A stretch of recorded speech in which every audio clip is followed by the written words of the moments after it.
নাম কি? James Gordon. Gordon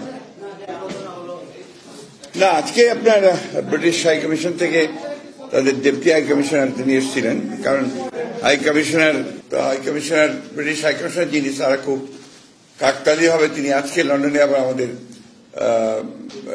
acting chairman ভারপ্রাপ্ত তারেক রহমান সাহেবের সঙ্গে আজকেই দেখা করছেন, কিছুক্ষণ পরেই তার মিটিং হবে। কাকতালীয় ভাবে এই মিটিংটা আগেও সেট করা ছিল, যেহেতু আপনার হাই কমিশন নেই সেই জন্য আপনার ডেপুটি হাই কমিশনার এসেছিলেন। রুটিন আলোচনা হয়েছে, যারা হয় যেটা হয় আর কি, বিদেশের মিশনগুলো যেগুলো আছে সেগুলো বাংলাদেশের বর্তমান পরিস্থিতিতে নিঃসন্দেহে তাদের কাছে অত্যন্ত ইন্টারেস্টিং এবং তাদের কাছে অত্যন্ত আপনার আকর্ষণীয়। কারণ তারা পরিবর্তনগুলো যে হচ্ছে, যেটা ঘটনা ঘটছে সেগুলো সব তারা জানতে চায়। কারণ প্রত্যেকটা দেশেরই আপনার পারস্পরিকভাবে তাদের সম্পর্কের নির্ভর করে সেই দেশের ইন্টারনাল যে রাজনৈতিক যে অবস্থা সে ঘটনা নির্ভর করে।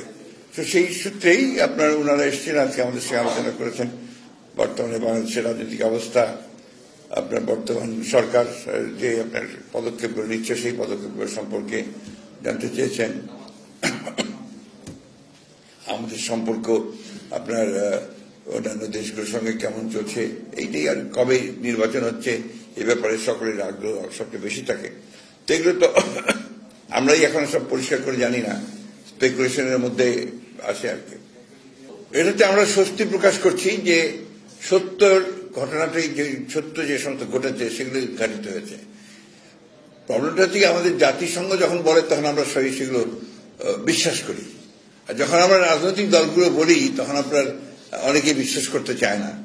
তো যাই হোক, আজকে আমি বলবো যে ধন্যবাদ জানাতে চাইবো জাতিসংঘের যে পর্যবেক্ষণ কমিটি এসছে তাদের যে রিপোর্টটা, সেই রিপোর্টটাকে আমি ধন্যবাদ জানাতে চাই। তারা সঠিকভাবেই বলেছেন যে একজন ব্যক্তি, বিশেষ করে ফ্যাসিস্ট হাসিনার নির্দেশেই সমস্ত হত্যাকাণ্ডগুলো ঘটেছে, যে গণহত্যা হয়েছে সেটা তার নির্দেশ হয়েছে, এবং যত মানবাধিকার লঙ্ঘন এবং রাইটস ভায়োলেশন যা কিছু হয়েছে সব তারই নির্দেশে এখানে হয়েছে।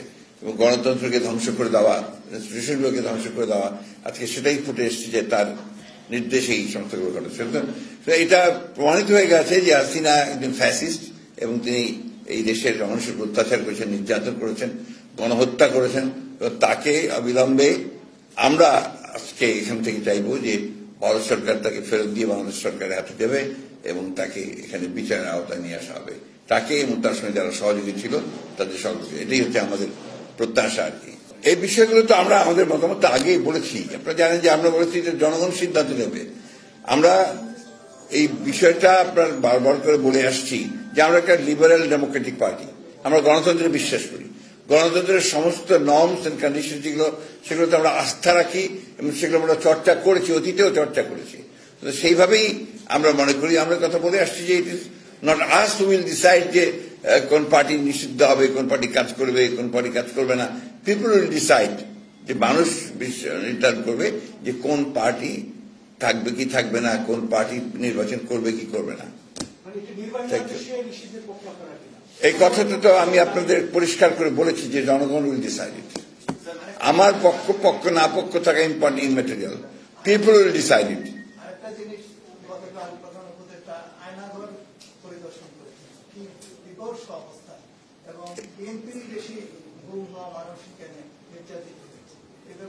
আমি এই জিনিসটাকে আপনি একটু ভিন্নভাবে দেখি কারণ যে গুম হওয়া, হত্যা করা, এটা শুধু একটা পার্টিকুলার দলের কথা আমি বলতে চাই না।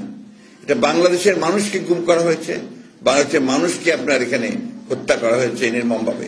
এই কথাগুলো আমরা প্রথম থেকে বলে আসছি এবং যখন আয়নাঘরের রিপোর্টটা বেরোয় আপনার আল জাজিরাতে, আপনাদের নিশ্চয়ই মনে আছে, তখন কিন্তু এটা গভর্নমেন্ট পুরোপুরি ডিনাই করেছে।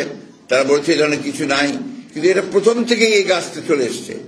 আপনারা মানুষকে তুলে নিয়ে মিথ্যা অপবাদ দিয়ে সে জঙ্গি সংগঠন করছে, এই ধরনের কথাগুলো বলে বন্ধ করে আটক করে নির্যাতন করে তাদের কাছ থেকে বিভিন্ন কথা বার করার চেষ্টা করেছে।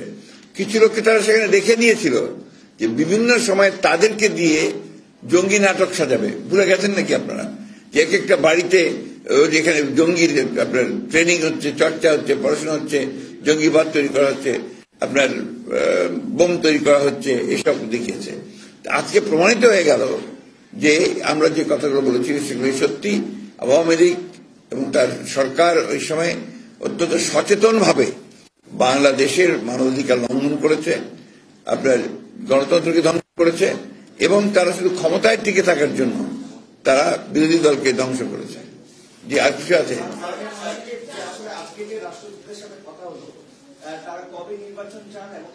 ওদের নির্বাচন চাওয়ার তো প্রশ্নই উঠে না। নির্বাচন তো আমরা চাচ্ছি, সেটা চেয়েছি, ওরা চাইবে, জানতে চায় কবে হবে না হবে।